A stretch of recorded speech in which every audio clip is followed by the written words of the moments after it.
Shalom, pendalaman Alkitab Clearis Said. Hosea 9 disadur dari santapan harian.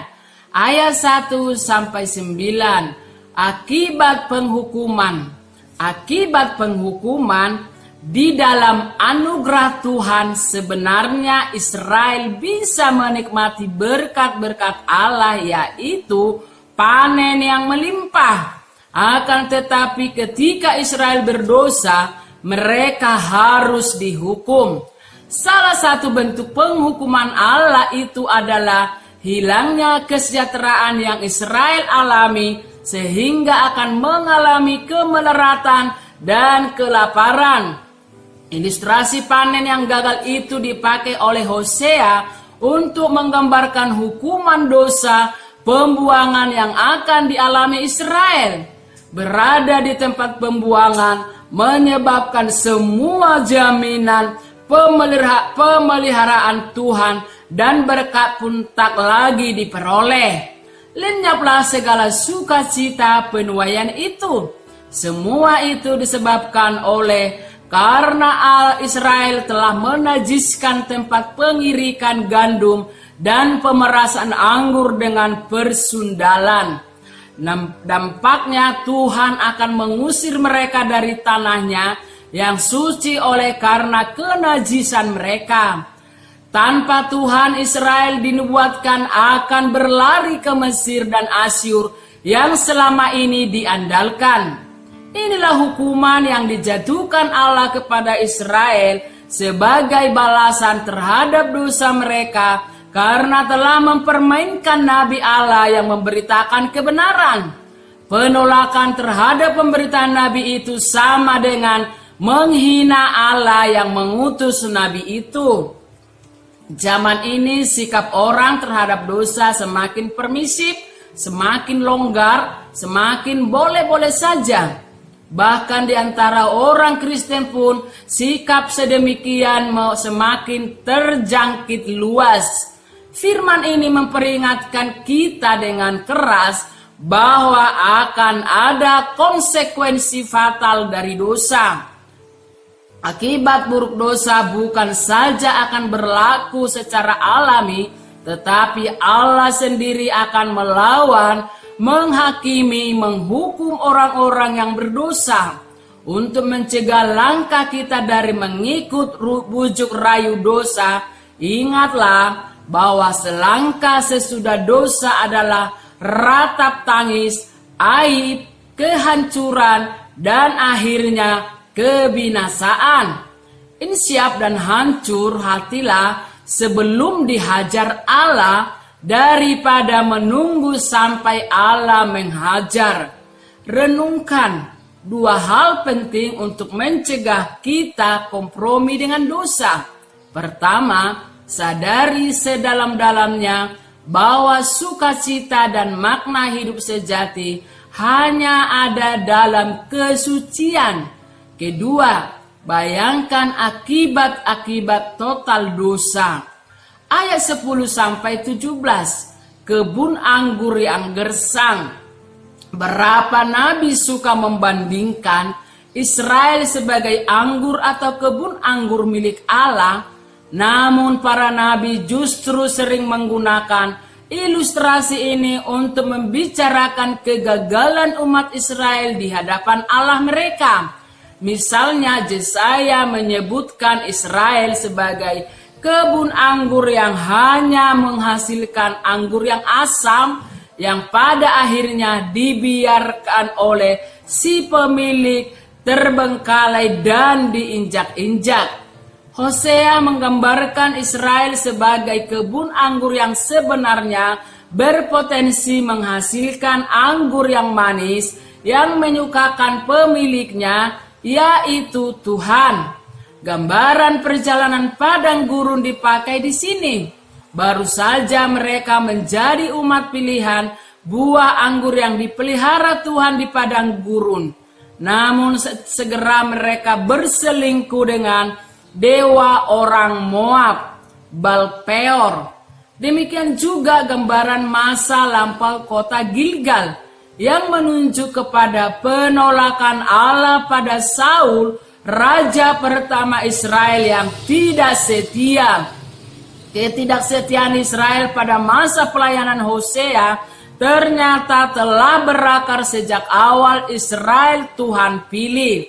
Seperti ilustrasi kehidupan Hosea dan Gomer di pasal 1, Israel yang bersundal menghasilkan anak-anak yang bukan milik Tuhan atau lo rohama, lo aming. Di mata Tuhan, Israel bagaikan perempuan yang mandul yang harus memikul aib kemandulan mereka. Atau mereka memang melahirkan anak-anak tetapi tidak mampu menyusui mereka, atau Tuhan menolak mengakui mereka sebagai anak. Seperti pohon anggur yang terkena hama, akar mereka menjadi kering, tidak akan menghasilkan buah. Tuhan akan memakai berbagai cara agar umatnya bertobat. Ia mengizinkan kegersangan dan kemandulan dalam hidup mereka agar mereka sadar memerlukan Dia. Demikian juga Tuhan dapat memukul kita dengan berbagai masalah hidup sehingga kita sadar kita membutuhkan Dia. Apakah kita masih mau mengeraskan hati mengabaikan Tuhan, atau kita mau menantikan sampai hidup kita bermasalah besar baru mencari Dia? Shalom, pendalaman Alkitab Clearside. Hosea 10 disadur dari santapan harian. Ayat 1-8, sebelum hukuman menimpa. Para nabi memiliki aneka ragam cara menyampaikan berita penghukuman kepada Israel. Cara langsung adalah dengan menuding dosa mereka secara gamblang, penyembahan berhala, amoralitas, dan sebagainya, dengan merujuk kepada Taurat sebagai dasar tudingan mereka. Agar berita mereka tajam dan kena, mereka juga menggunakan berbagai ilustrasi. Hosea memakai 2 ilustrasi. Pertama, ia menyebut Israel sebagai pohon anggur. Yang kedua, dia mengaitkan dosa Israel dengan penyembahan kepada lembu emas yang dulu dibuat Jerobeam bin Nebat. Israel adalah pohon anggur Allah yang ternyata berbuah bukan untuk pemiliknya, melainkan untuk ilah-ilah lain. Artinya mereka telah berpaling dari seharusnya mengabdi Tuhan saja kepada mengabdi dewa-dewi kafir. Bahkan mereka berani tidak tunduk kepada raja dan tidak takut kepada Tuhan. Kejahatan mereka pasti akan ditindak tegas. Sikap berkhianat mereka menjadi racun atau pohon upas sangat beracun yang merasuk dan merusak semua kesempatan bertobat. Israel berdosa karena lebih takut kepada berhala lembu emas daripada kepada Tuhan. Bet Awen adalah nama lain dari Betel. Kalau Betel artinya rumah Allah, maka Bet Awen adalah rumah kejahatan. Sungguh tepat, kepercayaan kepada berhala lembu itu akan membawa kehancuran mereka oleh Asyur yang dikirim Tuhan. Berhala yang mereka andalkan pada akhirnya tidak akan mampu menyelamatkan mereka dari murka Allah. Murka Allah yang begitu dahsyat membuat mereka meminta agar bukit-bukit tempat mereka menyembah ilah lain gugur menimpa mereka daripada menghadapinya. Bertubi-tubi serangan Tuhan lewat nabinya kepada umatnya. Tujuannya sebenarnya satu. Mudah-mudahan melalui peringatan keras seperti ini, mereka bertobat sehingga hukuman yang begitu dahsyat tidak harus mereka alami. Apakah yang ditudingkan Tuhan kepada Israel adalah yang telah kita lakukan juga? Kalau begitu hendaknya kita segera bertobat sebelum hukuman menimpa. Ayat 9-15 tidak menyelesaikan dosa. Dosa melahirkan dosa adalah ungkapan tepat untuk menggambarkan bahwa dosa yang tidak segera diselesaikan hanya akan mengakibatkan hal yang lebih buruk lagi. Dosa harus diselesaikan dengan bertobat dan bertekad tidak melakukannya lagi. Hal ini tentu memerlukan belas kasihan dan pengampunan Allah.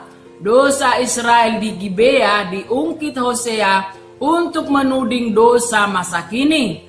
Apa yang terjadi di Gibea?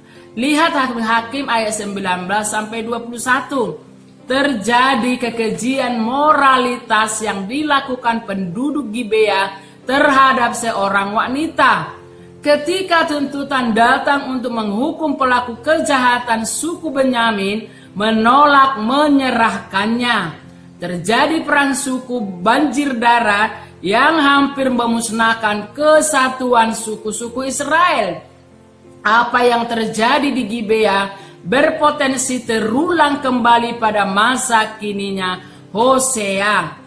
Oleh karena itu, ia sungguh berharap mereka kembali sadar dan bertobat dari dosa-dosa mereka dan mulai menegakkan keadilan dan kasih setia.